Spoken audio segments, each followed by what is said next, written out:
और जो जिस तरह से फिर उस लड़के ने कैरी किया है कि वो एपिसोड लेके चला गया। इस दफ़ा पिछली दफ़ा हमने रोशन को रेट किया था, हाँ। इस दफ़ा भी हमारे पास रोशन ही है। स्ट्रॉन्ग विमेन, हाँ।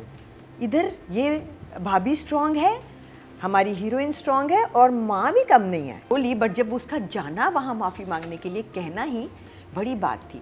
सो आई थिंक कैरेक्टराइजेशंस बहुत स्ट्रॉन्ग भी जा रही है, राइटिंग अभी भी पावरफुल है, जगह बेहतरीन है। मलाइका का हम एक्सपेक्ट नहीं कर सकते थे, ऑल्दो वी न्यू कि लड़के ने वहाँ जाना है, मगर रास्ता कैसे क्लियर होगा वो मज़े के अच्छे तरीके से हुआ। ऐसा नहीं हुआ कि हाँ बस वहाँ पहुँचना है अब कुछ भी कर दो। नोट्स वाली बात अच्छी थी क्योंकि उन्होंने वो तो पूछा ही नहीं कि नोट्स किसने दिए थे।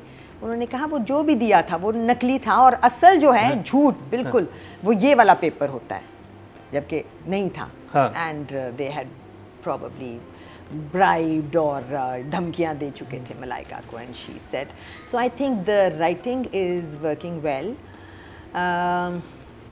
और वो बड़ा मजे कॉन्फ्लिक्ट था जब वो बाइक पे आ रहा होता है, पहले से मार शुरू होती है, वो कहता है कि आप सब मुझे उसको कॉलेज पहुंचाने के ऊपर क्यों मार रहे हैं। हाँ। वो कहते हैं इस बात पे नहीं मार रहे हैं, हाँ। हम इस बात पे, फिर जो उसको पिटाई होती है, हाँ।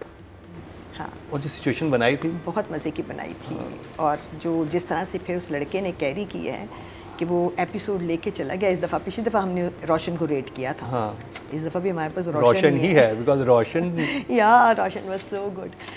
तो कहानी सही जा रही है बिकॉज देखो ये एक ऐसी चीज़ है जो कि सिर्फ आर्ट नहीं है, ये एक issue based and not just one issue, बहुत सारे छोटी छोटी जगह।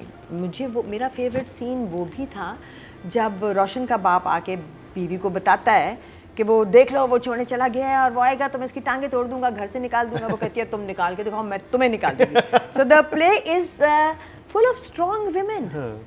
इधर ये भाभी स्ट्रॉन्ग है, हमारी हीरोइन स्ट्रॉन्ग है और माँ भी कम नहीं है। जो माँ है हीरोइन की वो भी अच्छी खासी स्ट्रॉन्ग औरत है। और वो जो माफ़ी मांगने चली गई थी पिछली दफ़ा वो भी बड़ी मज़े की जगह थी, जिस वजह से भी उन्होंने आगे बात खोली, बट जब उसका जाना वहाँ माफ़ी मांगने के लिए कहना ही बड़ी बात थी। सो आई थिंक कैरेक्टराइजेशंस बहुत स्ट्रॉन्ग है। थोड़ा सा मुझे इस दफ़ा के एपिसोड स्लो लगे या वो सही उन्हीं जगहों में घूम रहे थे, इसका भी और जेंटलमैन का भी। So this also is a 2 every episode.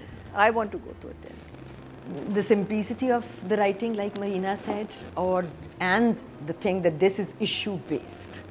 Issue based बात को इतने प्यारे तरीके से कहना कि वो in your face ना लगे, ऐसे ना लगे कि हमें सरमन दे रहे हैं, अब ये हमें लेक्चर दे रहे हैं।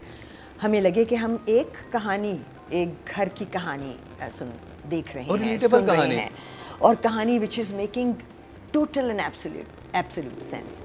मगर जो मेरा फेवरेट पोर्शन है, मेरा ख्याल है वो भी मैं राइटर के ही हिस्से में डालूँगी, लेकिन अगर वो राइटिंग में नहीं आ रहा तो कोई ना कोई इस ड्रामे के जो सारे रिस्पॉन्सिबल लोग हैं उनमें से कोई मुझे बताए।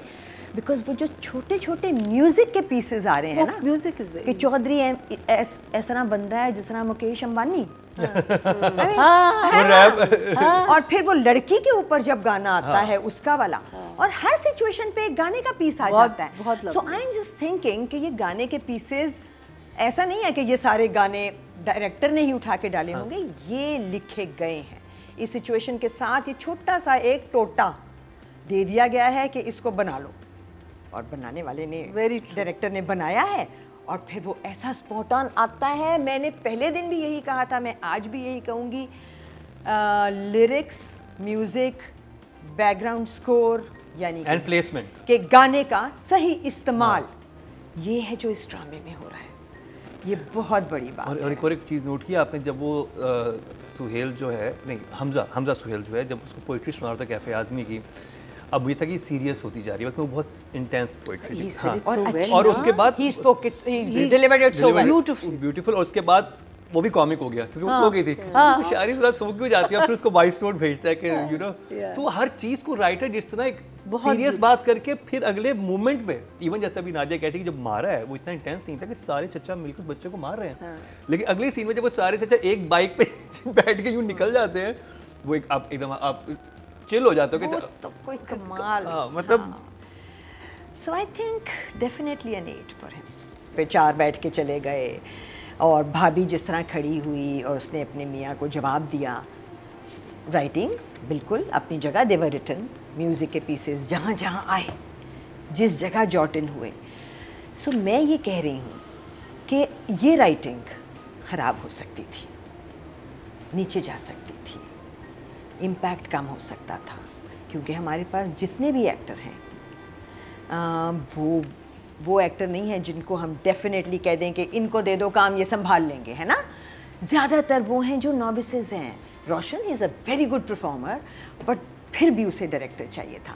इतनी अच्छी राइटिंग के साथ भी आपको डायरेक्टर चाहिए होता है। या सो मेरे लिए इस राइटिंग में मैं ज़्यादा क्रेडिट डायरेक्टर को दूंगी, क्योंकि बहुत आसानी से नीचे जा सकती थी। I know that it's a hand in hand effort.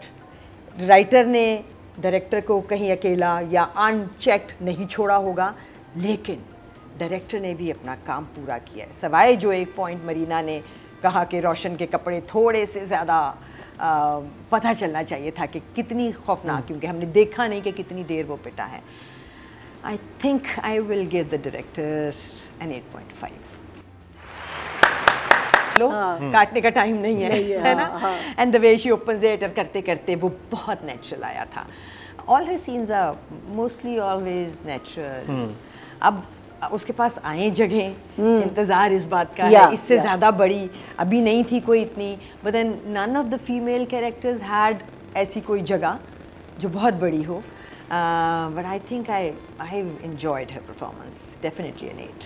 क्योंकि वो क्या कहने वाला है जब वो पैसों की ऑफ़र करता है, वो क्या जवाब देने वाला है, लिखा हुआ टांग इन चीक था, है ना। सीधा सीधा नहीं लिखा हुआ था कि हाँ हमें पता है अब ये कहेगा, नहीं। वो जिस तरह स्टीयर कर रहे हैं और उन्होंने उस सीन को और उस कॉन्वर्सेशन को प्रॉबेबली जैसा लिखा हुआ था उतना ही अच्छा बना दिया। मैं I was wowed by that scene. मेरे हाथ में खारिश हो रही है, दिल तो करे तो भाई टांगे तोड़ दूं। दैट वाज बहुत ही अच्छा परफॉर्म किया दोनों ने। अब्बा अगेन स्टैंड्स मी। बाप जो रोशन का है, उसको जब वो बाबा बैठ के बताता है कि रोशन का पता है ना तुझे वो क्या कर रहा है, और उसको पता नहीं, वो समझ रहा है कि वो छोड़ने जाता है, इस पे बात हो रही है। उसने वहाँ के वो है, वो भी बहुत अच्छी परफॉर्मर है। हाँ। उनको कहता वो बात छोड़ी, नई बात है, ये वाली बात बता मुझे, ये क्या है? Very good. कौन सा प्ले था जिसमें उन्होंने हमें स्टन किया था? Stand up girl. He was in it. नहीं, उसमें वो थे ना, वो जो एक कपल सोया रहता है, जो हर वक्त सोया रहता है, जो एक कपल लवी डवी, बहुत लवी डवी कपल, तो रिक्शा चलाता है, रिक्शे वाले। तो Saad, his name is Saad.